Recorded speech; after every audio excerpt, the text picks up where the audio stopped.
साल था 2014। पीएम पद के लिए नरेंद्र मोदी चुनाव लड़ रहे थे। तब उस चुनाव में नरेंद्र मोदी को जीत दिलाने के लिए एक शख्स पर्दे के पीछे से काम कर रहा था, जिसकी हाइट थी 5 फुट 9 इंच और कभी कभार जीन्स टी शर्ट पहने हुए नरेंद्र मोदी के इर्द गिर्द देखी जाता था। आपको जानकर हैरानी होगी, साल 2011 में ये जीन्स टी शर्ट वाला शख्स नरेंद्र मोदी के एक फोन पर स्विट्जरलैंड से इंडिया आ गया और बन गया देश का सबसे बड़ा पॉलिटिकल स्ट्रैटेजिस्ट। अब तक तो आप समझ ही गए होंगे कि मैं किस शख्स की यहाँ पर बात कर रहा हूँ। बताने की जरूरत नहीं है, लेकिन औपचारिकता है इसलिए आपको बता देता हूँ। तो बात हो रही है देश के सबसे बड़े पॉलिटिकल स्ट्रैटेजिस्ट की, जिसे दुनिया प्रशांत किशोर के नाम से जानती है। तो अब जो सबसे बड़ा सवाल है कि आखिर पीएम मोदी ने फोन पर ऐसा क्या कहा कि पीके स्विट्जरलैंड से इंडिया दौड़े चले गए। चलिए एकदम शुरू से शुरू करते हैं।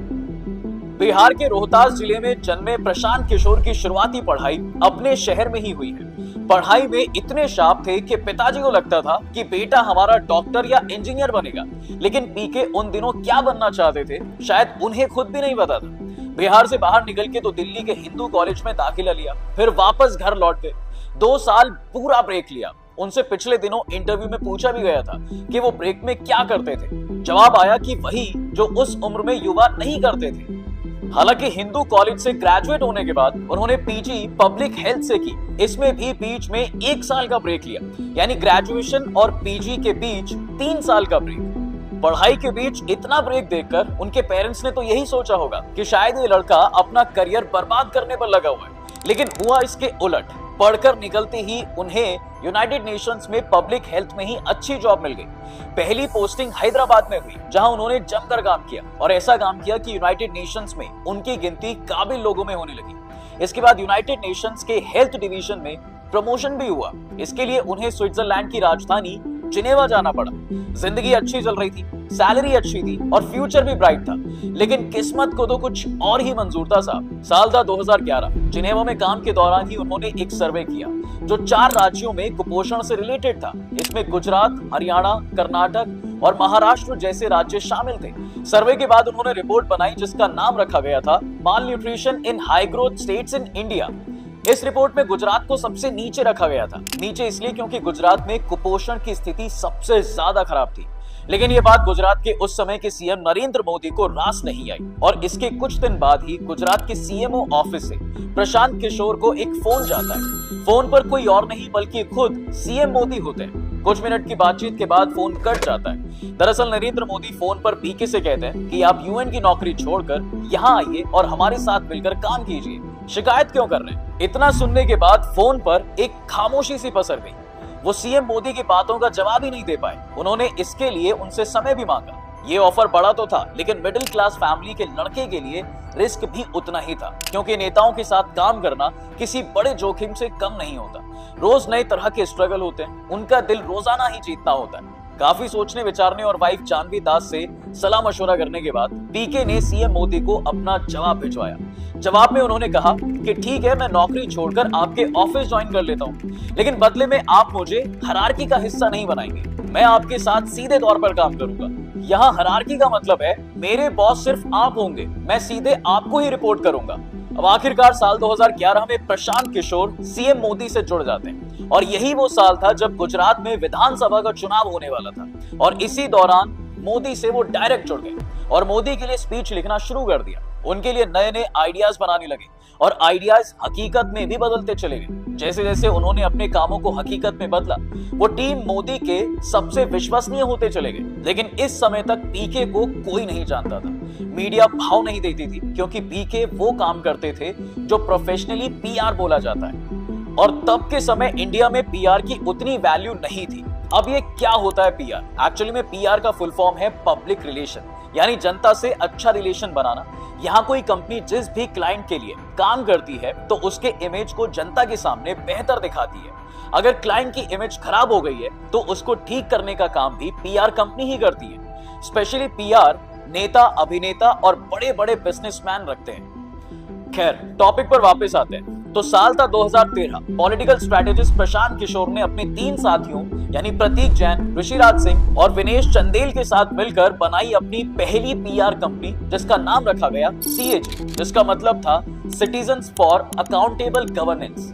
और 1 साल बाद यानी 2014 में इस कंपनी का नाम बदलकर iPAC कर दिया गया। और यही वो साल था जो शायद ही किसी के जीवन में मुश्किलों से आता है। इस साल ने ऐसी करवट ली साहब जिसकी कल्पना प्रशांत किशोर ने कभी नहीं की होगी। साल था 2014।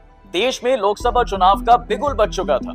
उस वक्त बीजेपी फ्रंट फुट से बैटिंग कर रही थी और कांग्रेस के जितने भी अनफिट बॉलर थे वो फुल टॉस फेंके जा रहे थे। फिर क्या था, बीजेपी के बैटर हर बॉल बाउंड्री के बाहर भेजे जा रहे थे। उसके बाद जो हुआ वो सारा देश जानता है, लेकिन फिर भी याद दिलाने के लिए बता देता हूं, तब उस वक्त की बीजेपी ने अपने दम पर आसानी से 282 रनों का आंकड़ा पार कर लिया था और वहीं अनफिट कांग्रेस 44 रनों के छोटे स्कोर पर सिमट कर रह गई। लेकिन क्या आपको पता है, उस वक्त बीजेपी के ड्रेसिंग रूम में बैठकर एक लड़का ताली बजा रहा था। दरअसल वो लड़का कोई और नहीं बल्कि बीजेपी टीम का कोच था। प्रोफेशनली अगर कहें तो पीआर और राजनीति भाषा में कहें तो चुनावी रणनीतिकार। यहीं से प्रशांत किशोर को पहली बार रणनीतिकार के रूप में पॉपुलैरिटी मिली। इस चुनाव में पीके ने नरेंद्र मोदी के लिए चाय पर चर्चा, रन फॉर यूनिटी, मंथन जैसे इनोवेटिव कैंपेन डिजाइन किए थे। और पीके का सबसे बड़ा हथियार था सोशल मीडिया। निरंजन मुखोपाध्याय अपनी book Narendra Modi the man the times में लिखते हैं, पीके 2014 की चुनावों में सबसे महत्वपूर्ण लोगों में से एक थे। इसके बाद पीके ने देश के लगभग दर्जनों राज्यों के मुख्यमंत्रियों के लिए काम भी किया, जिसमें एमके स्टालिन, जगन मोहन रेड्डी, कैप्टन अमरेंद्र सिंह, उद्धव ठाकरे, अरविंद केजरीवाल, ममता बनर्जी और सीएम नीतीश कुमार जैसे चेहरे शामिल थे। जब पीके ने इनके लिए काम किया तो लगभग सफल भी हुए। फिर वो दौर भी आया जब प्रशांत किशोर को लगा कि उन्हें चुनावी रणनीतिकार वाले खेल से संन्यास ले लेना चाहिए। आइए अब संन्यास लेने के पीछे की वजह भी जान लेते हैं। लेकिन इसके लिए आपको हमारे साथ आज से 10 साल पीछे चलना होगा। दरअसल साल था 2015। उस समय बिहार की राजनीति में उथल पुथल मची हुई थी। इसकी वजह थी जदयू का बीजेपी के साथ 17 सालों का अलायंस का टूटना और जदयू के आला कमान नीतीश कुमार का तेजस्वी यादव के साथ हाथ मिलाना। फिर पहली बार यहीं से शुरू हुआ था पलटी मार पॉलिटिक्स, यानी सीएम नीतीश कुमार पहली बार बीजेपी को छोड़कर आरजेडी में शामिल हुए थे। कहा तो ये भी जाता है कि वो पीके ही थे जो आपस के घोर विरोधी जेडीयू और आरजेडी को एक मंच पर लेकर आए थे। तो साल था 2015। इधर जेडीयू और आरजेडी अलायंस में पहली बार बिहार विधानसभा का चुनाव लड़ रहे थे। तो उधर पहली बार ही बीजेपी को बिहार में उम्मीद जगी थी कि वो इस बार अपने दम पर बहुमत पा लेगी और उनको अपना सीएम मिल जाएगा, जो कभी बिहार के इतिहास में नहीं हुआ। अब उम्मीद जगने के पीछे की वजह शॉर्ट में जान लेते हैं। दरअसल रिकॉर्ड जीत के साथ नरेंद्र मोदी देश के नए नवेले प्रधानमंत्री बने थे। उनकी पॉपुलैरिटी हिंदी भाषी राज्यों में 7वें आसमान पर थी। फिर क्या था, बिहार में चुनाव का पिच तैयार हो गया था। नई अलायंस जदयू आरजेडी यानी महागठबंधन का सामना बीजेपी कर रही थी। इस बार चुनाव पीएम का नहीं सीएम का था, लेकिन बीजेपी बिहार में पीएम मोदी के चेहरे पर चुनाव लड़ रही थी। इस बार बीजेपी के खिलाफ महागठबंधन का चौका छक्का लग रहा था और फिर से एक शख्स ड्रेसिंग रूम में बैठकर ताली बजा रहा था। लेकिन इस बार ड्रेसिंग रूम बदल गया था। जिस ड्रेसिंग रूम में बैठकर शख्स ताली बजा रहा था वो बीजेपी का नहीं बल्कि महागठबंधन का था। शख्स वही था, किरदार भी वही था, बस इस बार कहानी बदल गई थी। खेला खत्म हो गया था, नतीजे महागठबंधन के पक्ष में आ चुके और एक बार फिर से बिहार की बागडोर नीतीश कुमार के हाथों में थी। नीतीश कुमार की नजर में इस जीत का हीरो प्रशांत किशोर बन गए थे, जिन्होंने पूरे चुनाव में पर्दे के पीछे से काम किया था। फिर साल 2018 आते आते नीतीश कुमार के प्रायोरिटी लिस्ट में प्रशांत किशोर का नाम भी शुमार हो गया था और फिर इसी साल पीके की राजनीति में एंट्री होती है। एंट्री दिलाने का काम किसी और शख्स ने नहीं बल्कि खुद सीएम नीतीश ने किया था। पीके की राजनीति में एंट्री बड़ी थी, बड़ी इसलिए बोल रहा हूं क्योंकि उन्हें सीधा जदयू का राष्ट्रीय उपाध्यक्ष बनाया गया था। सब कुछ ठीक चल रहा था, लेकिन अचानक देश में राजनीति ने करवट ले ली। बीजेपी साल 2019 के दिसंबर महीने में सीएए लेकर आई, जिसके कारण देश भर में बवाल मच गया। सीएए को लेकर देश की तमाम पार्टियां 2 हिस्सों में बढ़ गई। इसमें एक पार्टी जदयू थी जो फिर से वापस बीजेपी के साथ शामिल हो गई थी और अब बीजेपी के द्वारा लाए गए सीएए का समर्थन कर रही थी। बस यही बात प्रशांत किशोर के आंखों में चुभ गई और वो जदयू के खिलाफ हो गए। दरअसल प्रशांत कुमार ने अपनी पार्टी के रुख के खिलाफ जाते हुए ट्वीट कर दिया था। उन्होंने ट्वीट में लिखा, बहुमत से संसद में नागरिकता संशोधन कानून पास हो गया है। न्यायपालिका के अलावा अब 16 नॉन बीजेपी मुख्यमंत्रियों पर भारत की आत्मा को बचाने की जिम्मेदारी है, क्योंकि ये ऐसे राज्य हैं जहां इसे लागू करना है। उन्होंने आगे लिखा, 3 मुख्यमंत्रियों पंजाब, केरल और पश्चिम बंगाल ने CAB और NRC को नकार दिया है और अब दूसरे राज्यों को अपना रुख स्पष्ट करने का समय आ गया है। पीके का इशारा नीतीश कुमार की ओर था। फिर क्या था, इस ट्वीट के कुछ ही दिनों बाद JDU सख्त हो गई और पीके से इस्तीफा ले लिया गया। जदयू से इस्तीफा के बाद प्रशांत किशोर ने चुनावी रणनीतिकार के रूप में ही सिर्फ ममता बनर्जी के लिए काम किया और उन्होंने PR वाली फील्ड को हमेशा के लिए अलविदा कह दिया। दरअसल पीके के करियर में 2 ऐसे इंसिडेंट हुए जिसका उन पर गहरा प्रभाव पड़ा। उनको लगा कि मैं देश की जनता को ठग रहा हूँ।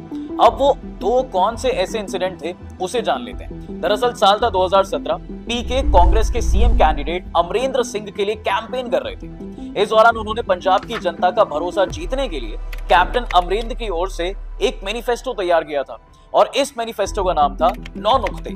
यानी अमरेंद्र सिंह CM बनते हैं तो वो पंजाब की जनता से किए 9 वादे निभाएंगे। इनमें से एक वादा था कॉन्ट्रैक्ट वर्कर्स को परमानेंट करने का। आगे पार्टी चुनाव भी जीत गई और कैप्टन को CM बने हुए 1 साल से ज्यादा का वक्त हो गया, लेकिन ये वादा पूरा नहीं हुआ। फिर कॉन्ट्रैक्ट वर्कर्स कैप्टन के अगेंस्ट प्रोटेस्ट करने लगे। उस प्रोटेस्ट में एक शख्स था हाथ में तख्ता लिए जिस पर लिखा हुआ था, जो हमारी मुलाकात CM से कराएगा उसे हम 1 लाख रुपए देंगे। इस प्रोटेस्ट को लेकर पंजाब विधानसभा में विपक्ष के नेता अमन अरोड़ा ने ट्वीट करके भी कहा, प्रशांत किशोर को बुलाओ, उसी ने वादा किया था, वही फ्रॉड है।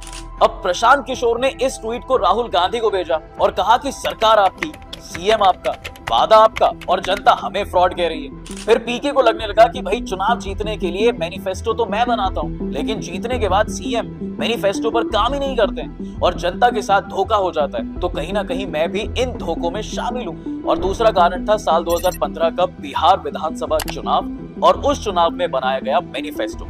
दरअसल साल 2015 में CM नीतीश के लिए पीके ने एक मैनिफेस्टो डिजाइन किया था जिसका नाम था सत्य निश्चय योजना, क्योंकि पीके का कहना था कि इस योजना को ठीक ढंग से लागू कर दिया गया तो बिहार की स्थिति बेहतर हो जाएगी। लेकिन उनके कहने के मुताबिक CM नीतीश ने इस मैनिफेस्टो पर काम ही नहीं किया, इसलिए उन्होंने कुछ बड़ा और अलग करने का सोचा। उन्होंने ठान लिया कि अब मैं किसी पार्टी का पार्ट बनकर काम नहीं करूंगा और ना ही किसी पार्टी को चुनाव जिताने के लिए काम करूंगा।